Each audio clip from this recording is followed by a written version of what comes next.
Hi అందరికీ ఈరోజైతే నేను మామిడికాయ తురుము పచ్చడి చేస్తున్నా. దానికోసం నేను ఒక 3 మామిడికాయలు శుభ్రంగా కడిగి పీల్ తీసుకొని కాసేపు అయితే ఎండలో పెట్టుకున్నాను. ఉగాది అయిపోయింది కదా, సో అందరూ కూడా మామిడికాయతో పచ్చళ్ళు చేయడం స్టార్ట్ చేస్తారు. ఆవకాయ అయితే పెట్టడానికి వీలు లేదని చెప్పి నేనైతే మామిడికాయ తురుము పచ్చడి చేస్తున్నా. ఈ తురుము పచ్చడి అయితే చాలా ఈజీ అండ్ టేస్టీగా కూడా ఉంటుంది. ఒకసారి మేము చేసాము, అప్పుడైతే చాలా బాగా వచ్చింది అనమాట. బట్ అప్పుడేమో ఆయిల్ కొంచెం తక్కువగా వేయడం వల్ల పచ్చడి కొంచెం ఎర్లీగా పాడైపోయింది. సో కాసేపు ఎండలో పెట్టాను కదా, వీటిని అయితే తురుము చేసుకుంటున్నాను. ఈ మామిడికాయ తురుము పచ్చడి ఏంటంటే టెంక కట్టిన కాయ ఒక టేస్ట్ ఉంటుంది, టెంక కట్టిన కాయ అయితే ఒక టేస్ట్ ఉంటుంది. నేనైతే పీల్ చేసుకుంటున్నా.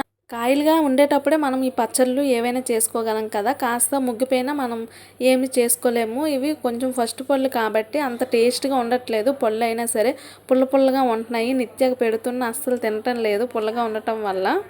ఇంకా 3 కాయలు తురుము చేసేసుకొని పక్కన పెట్టేసుకున్నాను. ఇంకా ఆవాలు మెంతులు అయితే బాగా ఫ్రై చేసేసుకుంటున్నా. అలాగే కొంచెం ధనియాలు కూడా వేసుకున్నాను.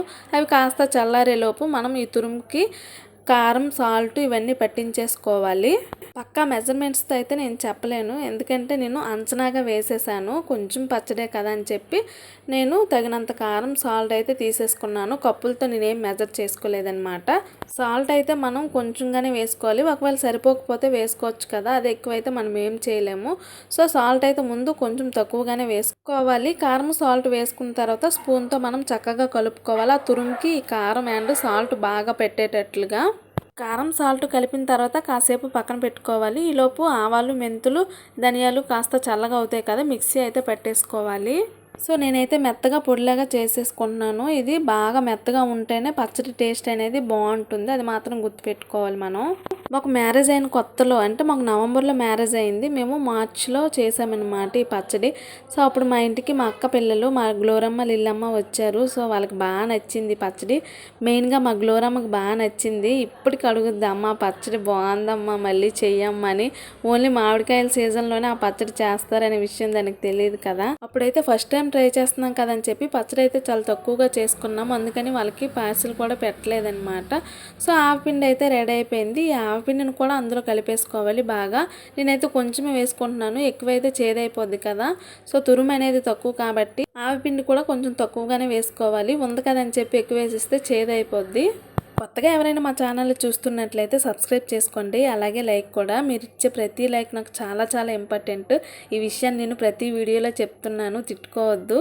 తిట్టుకున్నా పర్లేదు, లైక్ మాత్రం చేయండి. ఇంకా ఆవపిండి కూడా బాగా కలిసాక పోపు అయితే రెడీ చేసుకుంటున్నా. ఈ పోపులో ఆవాలు, కొంచెం జీలకర్ర, అలాగే ఎండుమిర్చి, వెల్లుల్లి కూడా వేయాలి.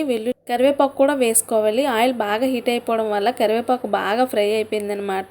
ఈ తాలింపు బాగా చల్లారిన తర్వాత మనం తురుము అనేది వేసుకోవాలి. ఈ విషయాన్ని మాత్రం గుర్తుపెట్టుకోండి. ఆయిల్ చల్లారిన తర్వాత వేసుకుంటేనే మనకి పచ్చడి అనేది కొంచెం ఎక్కువ రోజులు ఉండడానికి వీలుంటుంది. ఆయిల్ అంతా పచ్చడిలో కలిసేటట్లు బాగా కలుపుకోవాలి. ఇక్కడ నేను వెల్లుల్లిపాయలు ఇంకా ఇంగువ వేయడం మర్చిపోయాను. సో నెక్స్ట్ క్లిప్లో యాడ్ చేస్తాను. కాసేపు అయ్యాక డబ్బాలో పచ్చడిని స్టోర్ చేసుకుంటున్నా. ఈ పచ్చడి 4 రోజుల వరకు నిలువ ఉంటుంది. వేడివేడి అన్నంలో నెయ్యి వేసుకొని పచ్చడి కలుపుకొని తింటే చాలా చాలా బాగుంటుంది. మీరు కూడా ఒకసారి ట్రై చేయండి. Bye bye, take care.